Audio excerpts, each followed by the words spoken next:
accueillir Anne-Laure Bock, à la fois scientifique, chirurgienne et peut-être on peut dire aussi de Jean-Michel Beignet, scientifique et philosophe, qui vont intervenir.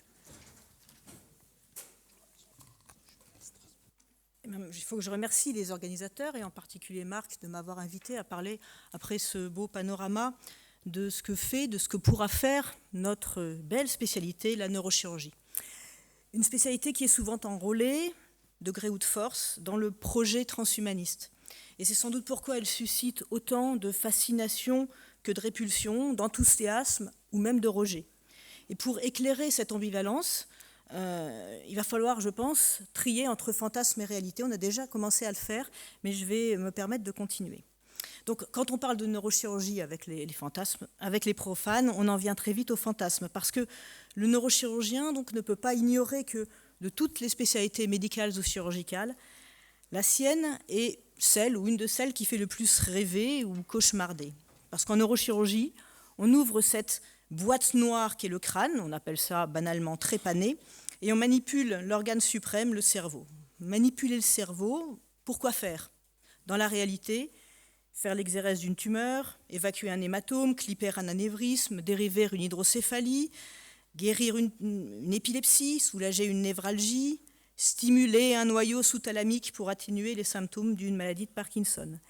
Dans l'imaginaire, tirer les ficelles de la marionnette humaine pour modifier son humeur, ses affects, ses émotions, son comportement, ses performances, comme on dit aujourd'hui. Il est vrai que les maladies neurologiques les affectent fortement, ces fameuses performances. Les tumeurs intracrâniennes entraînent souvent un affaiblissement intellectuel, un changement de la personnalité, comme le fameux syndrome frontal. Bien sûr, des déficits moteurs, phasiques, visuels, auditifs. L'hydrocéphalie est à l'origine de troubles intellectuels, de troubles de la marche, d'incontinence. Les épilepsies s'accompagnent de ralentissements idéiques. Les douleurs chroniques obsèdent l'esprit. La maladie de Parkinson est une dégénérescence multisystémique dont les symptômes vont bien au-delà de l'atteinte motrice. Les dystonies, le tremblement essentiel, les troubles obsessionnels compulsifs, la maladie de Gilles de la Tourette sont responsables d'un handicap social évident. Toutes ces affections font l'objet de prises en charge neurochirurgicales souvent très efficaces. On n'ose pas promettre la restitution ad integrum à proprement parler, mais une amélioration sensible est souvent à la pointe du bistouri. Exérèse des tumeurs, dérivation de l'hydrocéphalie, destruction d'un parenchyme épileptogène, drésotomie ou stimulation médulaire pour traiter les douleurs neuropathiques, stimulation cérébrale profonde pour les mouvements anormaux, mise en place d'implants cochléaires ou du tronc cérébral pour corriger les surdités d'origine neurologique. Toutes ces techniques, employées au quotidien dans les services de neurochirurgie, restaurent au système nerveux un fonctionnement normal ou plutôt d'ailleurs subnormal. Elles sont en train de s'étendre vers la psychiatrie, on en a parlé, et je vais faire un petit détour un peu plus précis vers ce sujet, parce que ça me permettra la transition vers le problème suivant, qui est celle non pas de la réparation, mais de l'amélioration, le projet transhumaniste. Alors la neurochirurgie, plutôt la psychochirurgie, la psychochirurgie dont on vous a décrit le développement avec tous les détails amusants des exploits des années 50, on se délecte des aventures de Walter Freeman, le pape de la lobotomie, sa lobotomobile, son pic à glace, etc. Avec cet instrument, je vous rappelle, délicat, introduit sous la paupière supérieure, on perforait le toit de l'orbite, on sectionnait la base des lobes frontaux. Bon, ça fait vraiment très envie. Mais pourtant, rappelons-nous quand même que des milliers et des milliers de patients ont été traités de la sorte. C'était la grande époque. Ce passé donc glorieux ou ténébreux est derrière nous, mais il ne doit pas faire oublier les dérives qui menacent nos blocs opératoires, toujours dans le noble but de soulager la souffrance des malades, évidemment.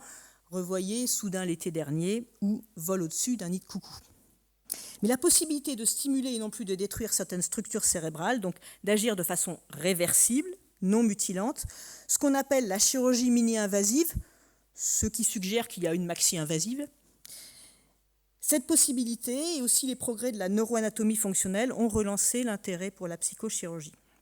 On vous a déjà fait un grand panorama de tout ce qu'on fait déjà et ce qu'on va faire, les troubles obsessionnels compulsifs et l'éthique, pour lesquels les stimulations sous-thalamiques commencent à être pas mal maîtrisées, mais aussi cette nébuleuse qui grandit chaque jour, les addictions, la dépression, l'anorexie mentale, les troubles anxieux généralisés, l'autisme, l'agressivité pathologique. En Chine, il semble même qu'une indication pour la stimulation cérébrale profonde a été ou est l'homosexualité, considérée comme une déviance sexuelle. En Europe, on a d'ailleurs opéré des délinquants sexuels, avec leur consentement certes, mais celui-ci semblait plus ou moins contraint par la perspective d'une remise de peine ou non. Il y a ici à l'évidence un risque de dérapage, indépendamment de la modification du sujet humain, de l'identité humaine, tout simplement celui de confier à la psychochirurgie le contrôle social des déviants ou considérés comme tels. Ceci, volontairement ou non, volonté éventuellement contrainte, j'ai déjà dit, pour être normalisé par les nouvelles techniques. Alors, ces perspectives inquiètent, et en même temps qu'on nous promet la liberté morphologique, le neuroenhancement, le plaisir sans limite, se profile surtout le spectre de la manipulation, voire du contrôle social. Et ce ne sont pas les déclarations vertueuses des principaux intéressés, les neurologues, les chercheurs en sciences cognitives, les neurochirurgiens, nous donc, qui vont nous rassurer complètement. On sait bien ce que valent les comités d'éthique. J'avais déjà prévu ce texte avant même que Emmanuel prenne la parole ce matin pour réclamer l'abolition de ces comités éthiques, les staffs multidisciplinaires, les consentements éclairés et autres prétendus garde-fous d'une responsabilité morale brandis un peu comme un étendard et en vérité gangrénés par les conflits d'intérêts. L'exemple de la Chine est éloquent, effrayant. Quand la pression sociale monte, il n'y a guère plus de rempart qui protège l'individu contre les exigences de normalité et de performance. Voilà pour la pathologie, la réparation, la neurochirurgie en termes de réparation. Et à partir de là, il paraît qu'il faudrait passer vers l'amélioration. C'est là où je vais essayer de vous parler du projet transhumaniste, qui est le sujet propre de mon exposé. Car si l'on peut rendre un fonctionnement normal au système nerveux malade, ne peut-on envisager de lui conférer un fonctionnement supranormal ? Et c'est là que le fantasme que j'évoquais initialement reprend son essor encouragé par certains d'entre nous, certains neurochirurgiens qui voient dans l'appétence du public pour leur talent une véritable chance historique pour leur activité. Ce fantasme donc se cristallise sur les stimulations du cerveau par des électrodes ou des implants, les neuro-implants donc. Alors ils ont plein de noms, brain chip, puces neuromorphiques, ultra-micro-électrodes vasculaires, nanomolécules, nanotubules de carbone, optogénétiques. Toutes ces prothèses vont nous rendre plus voyants, plus intendants, plus intelligents, plus forts, plus joyeux, plus endurants, plus tout. Les neuroimplants vont nous permettre de reprendre le dessus dans cette jungle qu'est, paraît-il, le monde naturel. Par la grâce de la technique, nous bénéficions déjà d'un monde extérieur très aménagé. Nous sommes assis dans la coque qu'est notre automobile, le téléphone portable rivé à l'oreille, les yeux fixés sur l'écran vidéo, tandis que la main se prolonge par la souris. Eh bien, il ne reste plus qu'à compléter notre équipement externe par des prothèses internes. Ces technologies embarquées, comme on dit aujourd'hui, seront à l'origine de nouvelles expériences qui décupleront notre puissance et notre plaisir. Et le neurochirurgien est là pour construire ce cyborg qui va reléguer l'homme naturel aux oubliettes de l'évolution des espèces. Il est l'ouvrier qualifié qui, bien dirigé par des ingénieurs en NBIC, implantera les fonctions nouvelles dans ce terreau qu'est la matière grise. Soit dit en passant, le parenchyme cérébral est plutôt blanc nacré. Enfin, c'est un détail. Sous son bistouri, le cerveau n'est plus un donné, il devient un support. Il n'est plus une fin, il devient un moyen. Grâce à lui, nous pourrons bientôt rivaliser avec les héros des films de David Cronenberg. Vidéodrome, l'homme se transforme en magnétoscope. Dans Crash, il s'incorpore à l'automobile. Et dans Existence, c'est un jeu vidéo qui est directement branché sur le système nerveux pour remplacer le réel par le virtuel.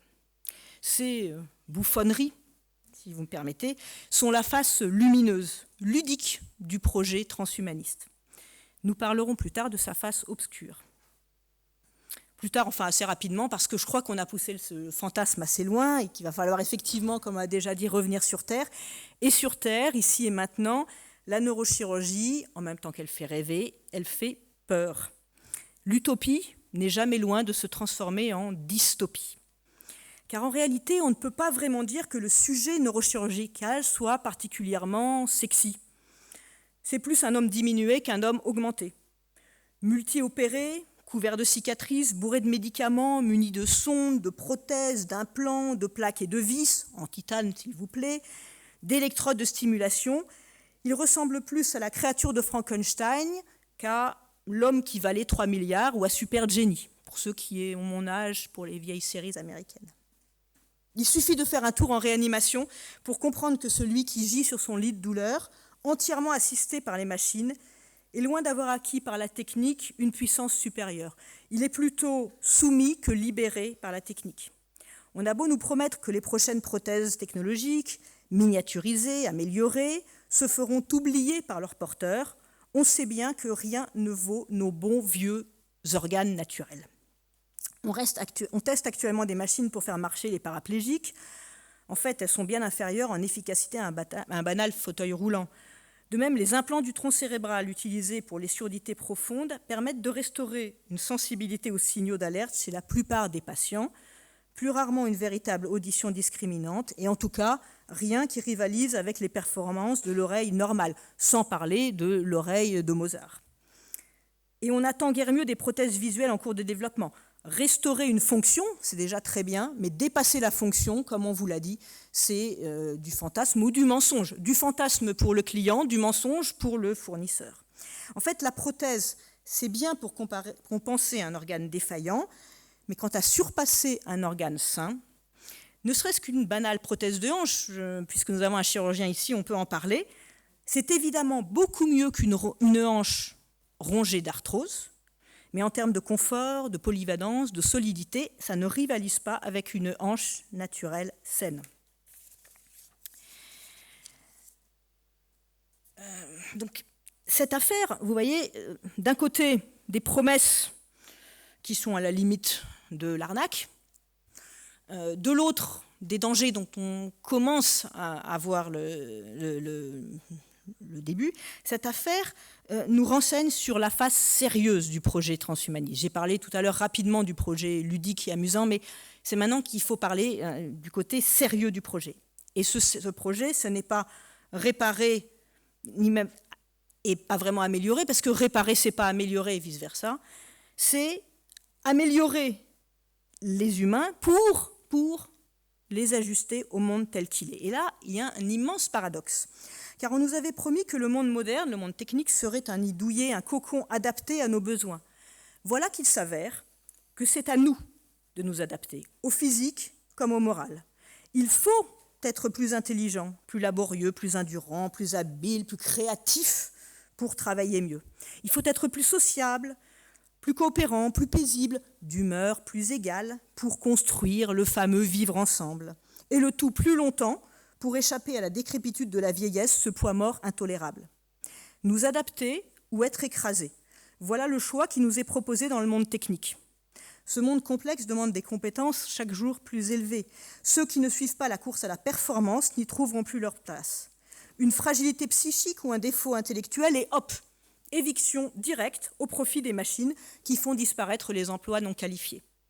Pour ne pas être remplacé par des machines, l'homme doit accepter de devenir un peu une machine lui-même. Pour occuper pleinement sa place dans la société technique, cela suppose de devenir soi-même un objet technique. Et dans le monde qui vient, le chômage, ou plus précisément la mise en invalidité, sera la sanction des multiples insuffisances de l'homme naturel. L'homme non techniqué sera le nouvel invalide d'un monde entièrement soumis aux contraintes de la technique. Pour garder sa place, chacun devra accepter des interventions sur son corps et sur son esprit. L'amélioration hédoniste, ludique, de confort s'efface devant une amélioration de nécessité, de survie. La promesse thérapeutique se révèle un alibi pour couvrir la pression à laquelle tous nous sommes soumis. Et c'est d'ailleurs une constante dans le discours promotionnel des transhumanistes. Ils commencent par essayer de vous séduire, et si vous résistez, ils vous menacent. Ils vous menacent de devenir les chimpanzés du futur. Vous avez tous entendu cette phrase. où l'on voit que ce que Günther Anders appelait la honte prométhéenne n'est plus une névrose, mais une appréciation objective de la réalité. Alors, rappelons les travaux d'Anders. Selon lui, si le techniqué est à l'aise dans la technique, c'est que l'homme non techniqué est mal à l'aise hors de la technique. Ou plutôt, il est mal à l'aise face à la technique. Il est mal à l'aise quand il compare son état misérable, son état d'homme naturel, à la splendeur de la machine. La machine est si belle, si efficace, si adaptée à son usage. La machine est parfaite, alors que l'homme, lui, se heurte aux imperfections que son créateur a introduites en lui par négligence ou par méchanceté. La machine est régulière, l'homme est irrégulier. La machine est efficiente, l'homme est faillible. La machine est inépuisable, l'homme se fatigue. La machine tourne rond, quelles que soient les contraintes. L'homme se fâche à la moindre contrariété. La machine est toujours là quand on lui demande. L'homme se met en grève, y compris à la SNCF. Pire, la machine a un but, elle porte son but en elle-même. L'homme, lui, s'interroge sur le sens de sa présence au monde. La machine est pure immanence, l'homme ne saurait se passer de transcendance. Mais cette transcendance, le monde moderne la rejette. Et donc, en bonne logique, il érige en modèle, ces nouvelles idoles figées dans leur autarcie, leur ataraxie et leur apathie, les machines. Notons qu'il n'y a là rien de vraiment nouveau. Citons Galton, le père de l'eugénisme, en 1894. Il est désormais devenu tout à fait nécessaire d'améliorer le type de l'espèce humaine. Le citoyen moyen est trop grossier pour les tâches quotidiennes de la civilisation moderne. Cette position eugéniste n'était pas réservée à d'affreux nazis, témoins, à l'autre bout du spectre politique, à un discours de Trotsky en 1932 devant une association d'étudiants sociodémocrates, je cite, « Lorsque l'homme aura pris le contrôle des énergies anarchiques de sa propre société, il se mettra à travailler sur lui-même dans le mortier et la cornue du chimiste. Pour la première fois, l'humanité se considérera elle-même comme un matériau brut ou tout au plus comme un produit physiquement et psychiquement semi-fini. Le socialisme représentera un saut du royaume de la nécessité dans le royaume de la liberté, dans le sens aussi que l'homme d'aujourd'hui, plein de contradictions et sans harmonie, ouvrira la voie à une race nouvelle et plus heureuse. » Alors, dans ce beau projet, ce qui est nouveau, ce sont les moyens. Nous sommes sur le point, paraît-il, d'acquérir les moyens de guérir notre honte prométhéenne, de nous hisser à la hauteur de nos modèles mécaniques, de nous upgrader. Quant à assurer que ces techniques feront advenir le royaume de la liberté, on nous permet de rester dubitatifs. Mais cela n'empêche pas leur turiféraire de faire briller ce joli miroir aux alouettes, aux riches alouettes, soit dit entre nous. Car bien sûr, seuls les riches auront accès à ces techniques. Eux seuls auront les clés pour tirer leur épingle du jeu, pour être du côté des maîtres et non des esclaves, ou tout simplement du côté des travailleurs et non des chômeurs, pardon, il faudra dire les invalides, revoyez Gattaca. Cette rupture d'égalité est en général la seule réserve formulée par les transhumanistes à l'encontre de ce qu'ils appréhendent comme un immense progrès. Faut-il qu'ils soient mal dans leur peau pour appeler progrès la mise en dépendance de l'homme face à la machine? Mais enfin, quand la condition humaine est vue comme une prison, tout ce qui permet de s'en affranchir est désirable, sans même que soit posée la question qui fâche. Et si, en œuvrant pour libérer l'homme de sa prison naturelle, on l'enfermait dans une prison technique plus invivable encore? Ou dans une prison commerciale? Car ce qui sera perdu en matière de liberté individuelle ne sera pas pour tout le monde. N'oublions pas le dogme central de la société dite libérale, gagner toujours plus d'argent. Et pour cela, conquérir de nouveaux secteurs de marché. Un des plus prometteurs est celui de la santé. Enfin, on dit la santé, en fait, c'est du soin. Lutte contre les maladies et le vieillissement, amélioration du potentiel physique et intellectuel, contrôle de l'équilibre psychique, procréatique, gestion de la fin de vie.